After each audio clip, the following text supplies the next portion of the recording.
ये चैनल केवल मनोरंजन के लिए है। हम किसी भी तरह के अंधश्रद्धा को बढ़ावा नहीं देते।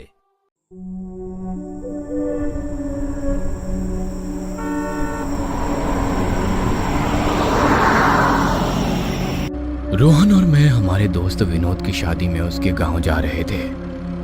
उसका गांव काफी दूर था, लगभग 7 घंटे का सफर था।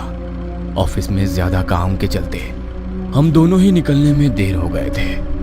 जब हम रास्ते पर निकले तो रात का वक्त था, बस कुछ गाड़ियों का ही आना जाना था। गुस्से और थकावट के बीच मैंने रोहन से कहा, क्या यार, इतना काम था कि अब रात को सफर करना पड़ रहा है। रोहन हंसते हुए कहता है, चल कोई नहीं, रात का सफर और भी ज्यादा मजेदार होगा। बस ध्यान रखना, इस रास्ते पर बहुत कहानियां सुनी हैं। हम दोनों की बातें चल रही थी और धीरे धीरे हम सफर पर आगे बढ़ते जा रहे थे। अब रात के लगभग 10 बज रहे थे। रात का सन्नाटा जैसे गहरा चुका था। गाड़ी के अंदर पुराने गाने हल्की आवाज में गूंज रहे थे और रोहन की आंखें धीरे धीरे बंद होती जा रही थी। बीच बीच में रेडियो बंद होने लगा तो मैंने परेशान होकर रेडियो बंद कर दिया और सब कुछ अचानक चुप हो गया। गांव जाने का रास्ता कच्चा और सुनसान था, वहां कोई जाता भी नहीं दिख रहा था। रास्ता अब जंगल से होकर फिर आगे हाईवे से मिलता था। थोड़ी देर बाद गाड़ी का इंजन अचानक बहुत तेज आवाज करने लगा। इंजन से उफनता हुआ गर्म धुआं बाहर आने लगा और मैंने गहरी सांस लेते हुए कहा, इस गाड़ी को भी अभी खराब होना था, अब तो कोई मदद भी नहीं मिलने वाली। गाड़ी को किनारे पर रोकते ही जैसे कुछ पल के लिए सब कुछ शांत हो गया। मैंने गहरी सांस ली और गाड़ी से बाहर निकला। गाड़ी से बाहर निकलते ही मुझे ऐसा लगा जैसे मैं किसी और दुनिया में कदम रख रहा था। सिर्फ हवा की हल्की सी सरसराहट थी जो जैसे अपनी ही कहानी सुना रही हो। जब मैंने गाड़ी के बोनट को हाथ लगाया तो गाड़ी बहुत गर्म हो गई थी। काफी देर से बिना रुके गाड़ी चलाने के कारण इंजन गर्म हुआ था। जैसे ही मैंने बोनट खोला, एक घना सैलाब जैसे धुआं बाहर निकला। मैंने आंखें बंद कर ली। जब मैंने फिर से आंखें खोली तो वहां एक स्पष्ट आकृति खड़ी थी, जैसे कोई साया, लेकिन मुझे लगा कि यह सिर्फ धुएं का असर था और कुछ नहीं। मैंने आंखों को हाथों से पोंछा और फिर से देखा तो वहां पर कुछ नहीं था। घड़ी में 11 बजने वाले थे और जंगल की खामोशी एक भयंकर अजनबी एहसास में बदल चुकी थी। गाड़ी का बंद होना एक खौफनाक संकेत लग रहा था। मैं मन ही मन सोचते हुए गाड़ी के पीछे रखी पानी की बोतल ले आया। मैंने पानी की बोतल उठाई, लेकिन जैसे ही बोतल के ढक्कन को खोलने लगा, जंगल के कीड़ों की आवाज अब मुझे बेहद खौफनाक लगने लगी थी, जैसे वे मेरे अंदर के डर को महसूस कर रहे हो और मुझे डराने की कोशिश कर रहे हो। तभी मुझे ऐसा महसूस हुआ कि मेरे पीछे कोई है। मेरे कानों में एक हल्की सी फुसफुसाहट आई। मेरी सांसें रुक सी गई। मैं धीरे से पीछे पलटा। वहां कुछ कदमों की दूरी पर एक आकृति खड़ी थी। वो बिल्कुल खामोश सी दिख रही थी। जैसे ही मैंने गौर से देखने की कोशिश की, वो आकृति अचानक से गायब हो गई। वो सब देखने के बाद ठंडी हवा के बावजूद मेरा पूरा शरीर पसीने से भीग चुका था। डर के मारे मेरी उंगलियां कांप रही थी। मैंने पानी की बोतल को फेंक दिया और गाड़ी का बोनट बंद करके गाड़ी में लौट कर बैठा। मेरी घबराहट और बढ़ गई। गाड़ी के अंदर सन्नाटा था, सिवाय मेरे तेज धड़कनों के। रोहन की तरफ देखा तो वो बिल्कुल चुपचाप सो रहा था। मेरी आंखों में डर था, लेकिन मैं किसी को आवाज नहीं दे पा रहा था। गहरी सांस लेकर मैंने चाबी घुमाई। गाड़ी के इंजन की आवाज सुनकर मुझे थोड़ी राहत मिली। गाड़ी को मैं उस रात के अंधेरे को चीरते हुए वहां से निकला। अभी थोड़ी ही दूर गाड़ी चली थी कि फिर से गाड़ी के बोनट से धुआं आने लगा। मैंने खुद को समझाने की कोशिश की कि अब मुझे गाड़ी रोकने की गलती नहीं करनी है, चाहे कुछ भी हो जाए। अचानक गाड़ी की हेडलाइट्स में मैंने देखा कि सड़क के बीचों बीच कोई खड़ा हुआ था।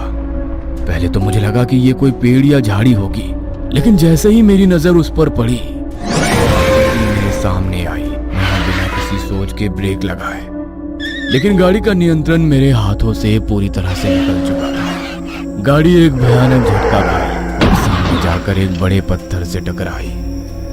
अचानक कुछ देर तक सब तरफ एक अजीब सी खामोशी छा गई। चारों ओर सिर्फ सन्नाटा फैल गया। चांद की हल्की रोशनी भी उस घने अंधेरे में गुम हो चुकी थी।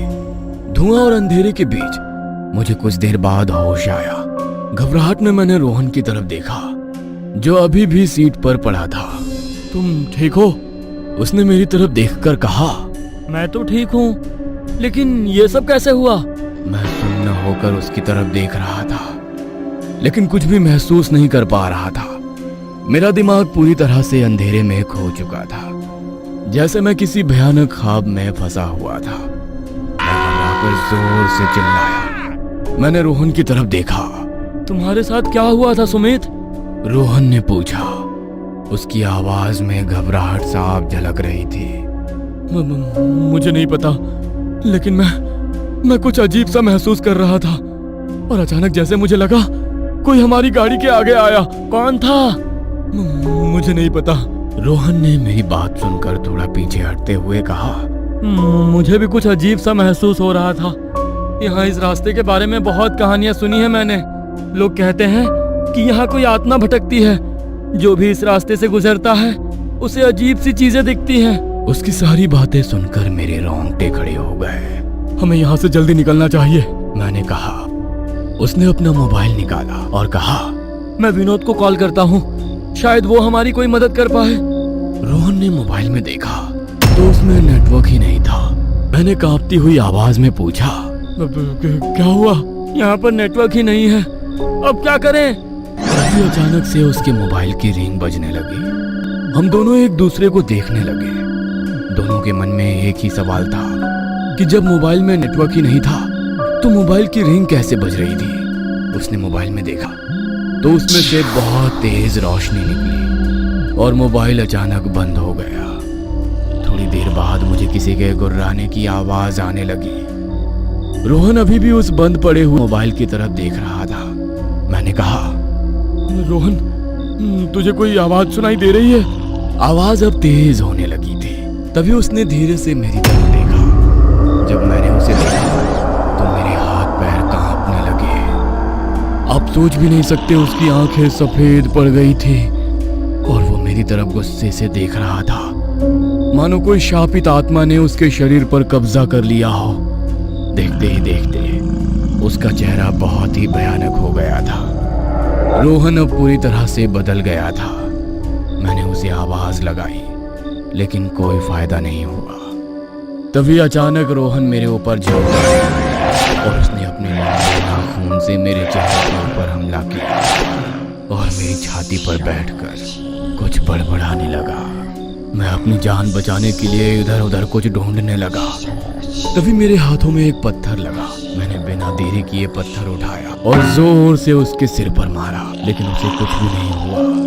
तो मैंने 2-3 बार फिर से उसके सिर पर जोरदार वार किए। वो बाजू में जाकर गिर गया। मैं वहां से गाड़ी की तरफ भागा और वो भी मेरे पीछे पीछे भागने लगा। गाड़ी के अंदर बैठते ही मैंने जल्दी से दरवाजा लॉक किया। मेरी सांसें तेज चल रही थी और दिल इतनी जोर से धड़क रहा था कि मुझे अपने सीने से उसकी आवाज सुनाई दे रही थी। मेरी नजर गाड़ी की पिछली सीट पर गई, जहां एक लोहे की रॉड पड़ी थी। मैंने उसे जल्दी से उठाया और खिड़की से बाहर झांक कर देखने लगा। कुछ देर तक सब कुछ शांत हो गया था, लेकिन तभी अचानक रोहन गाड़ी की छत पर कूद पड़ा और उसके तेज नुकीले नाखून से गाड़ी की छत को फाड़ने लगा। छत पर भयानक आवाजें गूंज रही थी। अब मेरी हालत बहुत खराब हो चुकी थी। मुझे लगा कि मेरे बचने की कोई उम्मीद ही नहीं है। मैं डर और घबराहट से कांपने लगा और मन ही मन बस भगवान से दुआ करने लगा, हे भगवान, मुझे बचा लो, मुझे बचा लो। उसका हाथ गाड़ी की छत को चीरते हुए मेरी तरफ बढ़ा, लंबी नुकीली उंगलियां। मेरा डर अब बेकाबू हो चुका था। मैंने बिना एक पल सोचे गाड़ी का दरवाजा खोला और बाहर कूद गया। पीछे मुड़कर देखा तो रोहन मुझ पर गुर्राने लगा। मैंने बिना देरी किए भागना शुरू कर दिया। उस काली रात के अंधेरे में मुझे नहीं पता था कि मैं कहाँ जा रहा हूँ। भागते भागते मैं वहां से काफी दूर आ गया। तभी मेरा पैर किसी चीज से टकराया और मैं नीचे गिर गया। मैंने खुद को संभालते हुए पीछे मुड़कर देखा। वो वहीं खड़ा था, बिल्कुल मेरे पीछे, जैसे कोई साया। उसकी आंखों में एक खौफनाक चमक थी और उसकी मुस्कान में शैतानियत का रंग था। उसने एक हाथ से मेरी गर्दन को कसकर पकड़ लिया और मुझे ऊपर उठा लिया। मेरी सांस अटकने लगी और मैं पूरी तरह से उसके शिकंजे में फंसा हुआ महसूस कर रहा था। मैंने पूरी ताकत लगाकर रॉड को उठाया और उसे जोर से उसकी खोपड़ी पर मारा। वो छटपटाते हुए नीचे गिर गया। गुस्से और डर से मुझे होश नहीं था। मैंने उसके सिर पर बार बार हमला किया। अगर आप इस स्थिति में होते तो आप क्या करते? मेरा मन कर रहा था कि मैं उसे पूरी तरह से खत्म कर दूं।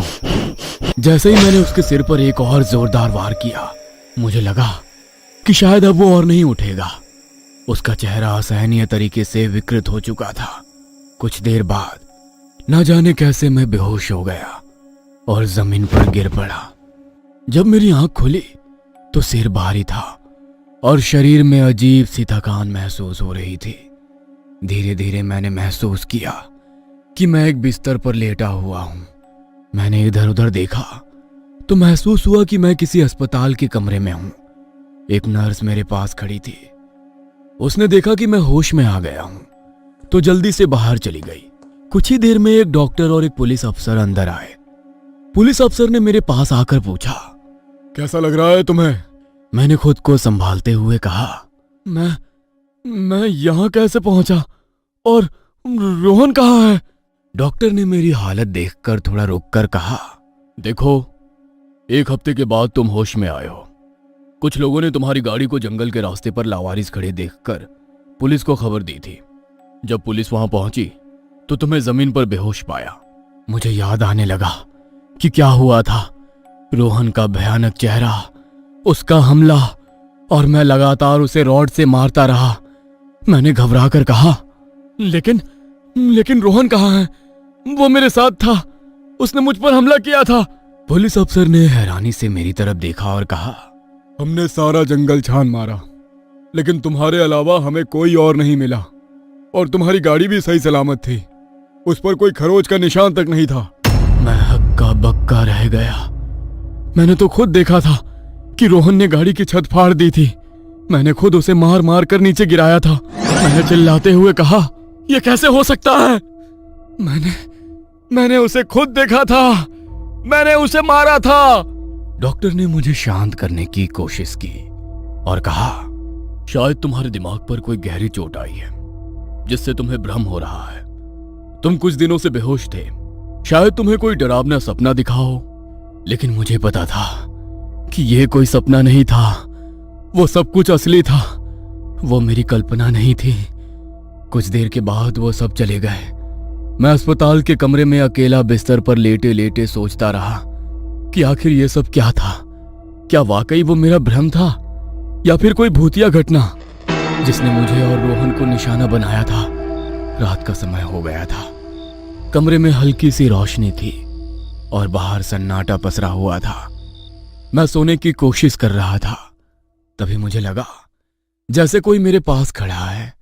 मैंने धीरे धीरे अपनी आंखें खोली तो देखा वहां मेरे बिस्तर के पास रोहन खड़ा था। वही सफेद आंखें, वही खौफनाक मुस्कान। मैंने डर के मारे चिल्लाना चाहा, लेकिन मेरी आवाज गले में ही अटक गई। वह धीरे से मेरे कान में फुसफुसाया, तुमने सोचा तुम बच जाओगे? ये तो बस शुरुआत है। और फिर अचानक वो गायब हो गया। मेरी सांसें तेज हो गई। मैं समझ चुका था कि यह सब कुछ असल में हो रहा था। मैं अभी भी उस भयानक खेल का हिस्सा था और शायद इस बार बचने का कोई मौका नहीं था। उस रात के बाद से मैं हर दिन किसी अदृश्य ताकत से लड़ता रहा। कुछ दिनों के बाद डॉक्टरों ने मुझे पागल समझकर पागल खाने भेज दिया, लेकिन मुझे पता था कि मैं पागल नहीं हूं। और एक दिन मैं हार गया जब उन्होंने मुझे फांसी पर लटका पाया। तो सबने सोचा कि मैंने अपनी जान ले ली, क्योंकि मैं पागल हो चुका था। लेकिन सच्चाई ये थी कि मैं उस भयानक आत्मा से बचने की आखिरी कोशिश कर रहा था। अब मैं यहां नहीं हूं, लेकिन मेरी कहानी यहीं खत्म नहीं होती। क्या आपको लगता है कि सुमित ने सच कहा था, या वो वाकई में पागल हो गया था? ये कहानी आपको अच्छी लगी हो तो हमें सब्सक्राइब करें, हमारा इंस्टाग्राम और फेसबुक पेज जरूर फॉलो करें। और हाँ दोस्तों, सब्सक्राइब करना भूलना मत।